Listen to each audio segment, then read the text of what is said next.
அனைவருக்கும் வணக்கம். Welcome to Evergreen Guidance. NEET 2024 இந்த எக்ஸாமினேஷன் எழுதி முடிச்சதுக்கப்புறம் மாணவர்களுக்கு நம்ம எதிர்பார்த்த கல்லூரி கிடைக்கும்னு நினைப்போம். பெற்றோர்கள் நம்ம குழந்தைக்கு எதிர்பார்த்துற ஒரு கவர்மெண்ட் மெடிக்கல் காலேஜில் அவங்களுக்கு பிடிச்ச காலேஜில் நம்ம குழந்தைக்கு பிடிச்ச காலேஜ் கிடைக்கும்னு எதிர்பார்ப்பாங்க. அப்போ இதெல்லாம் நிறைய ஃபேக்டர்ஸ் இருக்குது. நிறைய வீடியோஸ் நாங்கள் லாஸ்ட் இயராக 4 இயர்ஸாக பதிவு பண்ணியிருக்கோம். எங்கள் வீடியோஸ் எல்லாம் பார்த்து லைக் பண்ணி ஷேர் பண்ணுங்கள். எங்கள் சேனல் பிடிச்சிருந்தா சப்ஸ்கிரைப் பண்ணுங்கள். இந்த கட் ஆஃப்னு சொல்கிறாங்களே சார், இந்த கட் ஆஃப் எதை பேஸ் பண்ணியிருக்கு? ரேங்க்னா என்ன? அப்போ இந்த ரேங்க்ல நிறைய கேட்டகரி ஆஃப் ரேங்க் இருக்கு. இதுக்கெல்லாம் தெளிவான ஒரு ஆன்சர் தான் இந்த வீடியோங்க. அப்போ கட் ஆஃப் எதை பேஸ் பண்ணியிருக்கு அப்படின்னா ரேங்கை பேஸ் பண்ணி தான் இருக்கு. Cut off is deciding factor is rank. அப்போ இந்த ரேங்க்னா என்ன? இந்த ரேங்க்ல என்ன கேட்டகரி இருக்கு? அப்போ ஆல் இண்டியா ரேங்க்னா என்ன? ஓபிசி ரேங்க்னா என்ன? தமிழ்நாட்டை பொறுத்த வரைக்கும் ஜென்ரல் ரேங்க், ஸ்டேட் ரேங்க்னா என்ன? BC rank, MBC rank, BCM, இந்த மாதிரி ரேங்க்லாம் இருக்கு. இதெல்லாம் ஃபியூச்சரில் நீங்கள் தெரிஞ்சுக்க வேண்டிய கட்டாயத்தில் இருக்கீங்க. அதனால தான் இந்த வீடியோ பதிவு பண்ணுறேன். அப்போ ரேங்க் இஸ் மோர் இம்பார்ட்டன்ட். ஏன் அது important? Why rank is important? இப்போ கம்யூனிட்டி ரிசர்வேஷன் படி ஒவ்வொரு கம்யூனிட்டிக்கும் இவ்வளவு இடங்கள், அதாவது தமிழ்நாட்டில் இத்தனை மெடிக்கல் காலேஜ் இருக்குது, இத்தனை இடங்கள் இருக்குது, அந்த ரிசர்வேஷன் படி பிரிச்சிருப்பாங்க. அப்போ அந்த ரிசர்வேஷன் படி நம்ம சீட் அலாட் பண்ணும்போது அப்போ ரேங்க் அப்படிங்கிறது ரொம்ப ரொம்ப இம்பார்ட்டன்ட். அப்போ கம்யூனிட்டி ரேங்க் தான் ரொம்ப முக்கியம். அப்போ டிசைடிங் ஃபேக்டர் என்ன? கம்யூனிட்டி ரேங்க் அப்படிங்கிறத தெளிவாக புரிஞ்சுக்குங்க. இப்போ ஆல் இண்டியா ரேங்க் அப்படின்னு சொல்கிறாங்களே சார், ஏஐஆர் அப்படின்னு சொல்லுவாங்க. ஆல் இண்டியா ரேங்க்னா இப்போ மொத்தம் ஒரு 20 லட்சம் மாணவர்கள் எழுதுனாங்கன்னா அந்த 20 லட்சத்தில் நீங்கள் எத்தனாவது ரேங்க் வாங்கியிருக்கீங்க? ஃபர்ஸ்ட் ரேங்க் அவர் ஏஐஆர் 1, அவர் தான் ஹையஸ்ட் மார்க். அப்போ ஒரு 100வது ரேங்க்ல இருக்கீங்க, 1 லட்சம் ரேங்க்ல இருக்கலாம், 2 லட்சம் ரேங்க்ல இருக்கலாம். இதெல்லாமே ஆல் இண்டியா லெவலில் நீங்கள் எத்தனாவது பிளேஸில் இருக்கிறீங்க அப்படிங்கிறத சொல்கிறதா ஏஐஆர் ஆல் இண்டியா ரேங்க். அதே ஆல் இண்டியா லெவலில் அதர் பேக்வர்ட் கம்யூனிட்டி, ஓபிசியில் எத்தனாவது இடத்துல இருக்கீங்க? ஓபிசின்னு ஒரு கேட்டகரி இருக்கு இல்லையா, அதர் பேக்வர்ட் கம்யூனிட்டி, அதில் எத்தனாவது இடத்துல இருக்கீங்க? அதில் ஃபர்ஸ்ட் பிளேஸில் இருக்கீங்களா, செகண்ட் பிளேஸில் இருக்கீங்களா?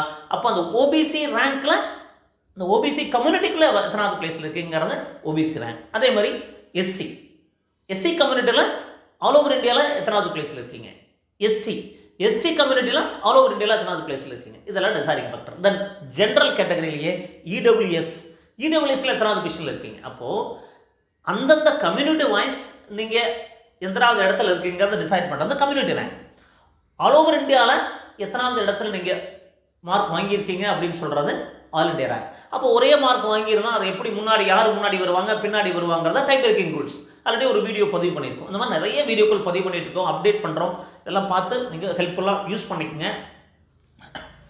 இப்போ தமிழ்நாட்டை பொறுத்த வரைக்கும் ஜென்ரல் ரேங்க் என்ன? State rank. தமிழ்நாடு ஸ்டேட்டில் நம்ம நீட் ரிசல்ட் வந்ததுக்கப்புறம் அப்ளிகேஷன் போடுவோம்.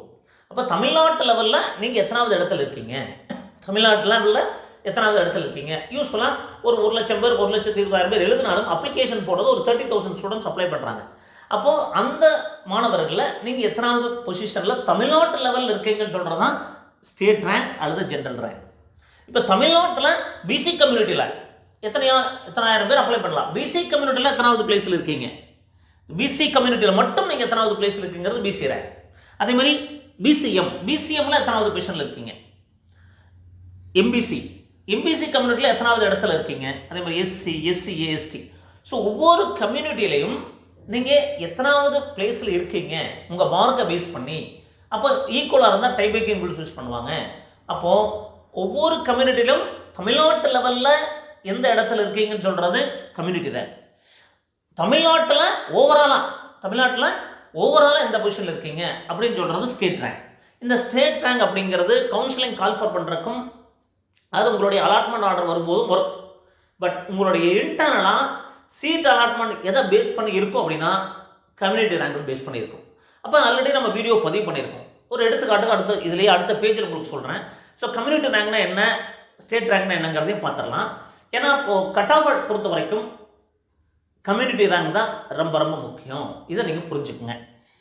இப்போது நெக்ஸ்ட் பார்த்தீங்கன்னா, இப்போ ஆல்ரெடி இந்த ஒரு வீடியோ நம்ம பதிவு பண்ணியிருக்கோம். அதே டேட்டா தான் இதில் மறுபடியும் போடுறேன். இப்போ லாஸ்ட் இயர் 2023 பார்த்தீங்கன்னா ஜென்ரல் ரேங்க் அப்படின்னு கொடுத்துருக்காங்க. இந்த ஜென்ரல் ரேங்க் என்ன? தமிழ்நாட்டு லெவலில் எத்தனாவது பொசிஷனில் இருந்தீங்க, கவர்மெண்ட் மெடிக்கல் காலேஜ் எத்தனாவது சீட்டு கிடைச்சது அப்படிங்கிறத பார்க்கலாம். 1442 ஓப்பன் கேட்டகரி. ஓப்பன் கேட்டகரியை பொறுத்த வரைக்கும் யார் வேணாலும் போகலாம், அவங்களுக்கு கம்யூனிட்டி ரேங்க் கிடையாது. ஏன்னா தெர் இஸ் நோ ரிசர்வேஷன். அது ஓப்பன் கேட்டகரிங்கிறது யார் வேணாலும் அதில் கலந்துக்கலாம். அப்போ ஓப்பன் கேட்டகரிக்கு தமிழ்நாட்டு லெவலில் எத்தனாவது எடுத்தீங்க அப்படிங்கிறத டிசைடிங் ஃபேக்டர். 1442க்குள்ள இருந்தால் கவர்மெண்ட் மெடிக்கல் காலேஜில் வெள்ளூரில் கிடச்சிதுங்க. மார்க் என்ன? 603. இந்த வருஷம் அதே சீட்டெல்லாம் இன்க்ரீஸ் ஆகலைன்னா இந்த 603 மாறும். இதில் கொஞ்சம் நஞ்சம் டிஃப்ரென்ஸ் இருக்கும்.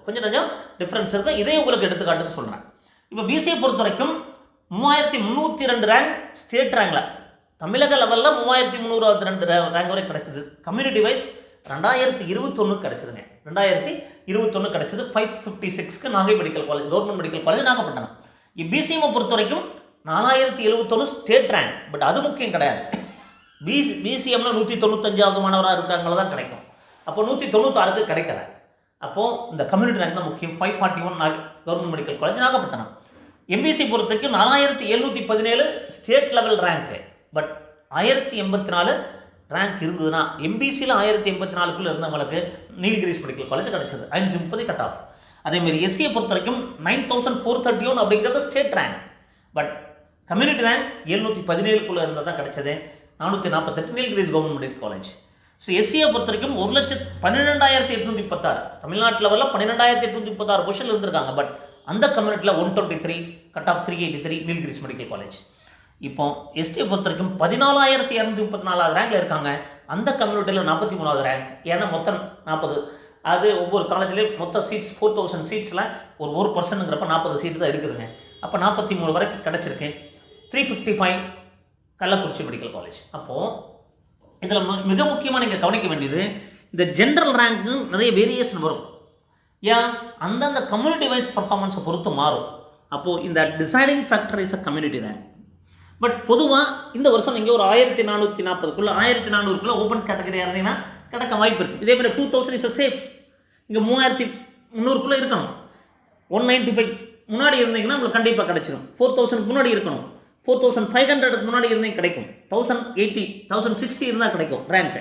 இங்கே 700க்குள்ளே நீங்கள் இருக்கணும். எஸ்சி கம்யூனிட்டி இங்கே 9000க்குள்ளே இருக்கணும். அந்த எஸ்சியை பொறுத்த வரைக்கும் ஒரு 120க்குள்ளே இருந்தீங்கன்னா சேஃப். தட் மீன்ஸ் ஒரு 12,000 ரேங்க்குள்ளே இருக்கணும். இங்கே 40 இருந்தால் சேஃப். இங்கே ஒரு 14,000க்குள்ளே இருந்தால் சேஃப். அப்போது இதை விட இதுதான் முக்கியம். அப்போ தமிழ்நாட்டு லெவலில் எப்படி இருந்தாங்க அப்படிங்கிறத இது இண்டிகேட் பண்ணுது.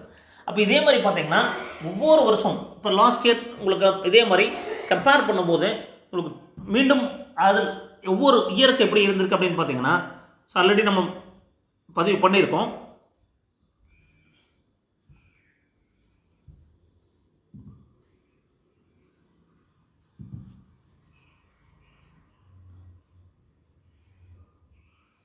ரெண்டாயிரத்தி 23 எப்படி இருந்திருக்கு, 22 எப்படி இருந்திருக்கு பார்த்துங்க.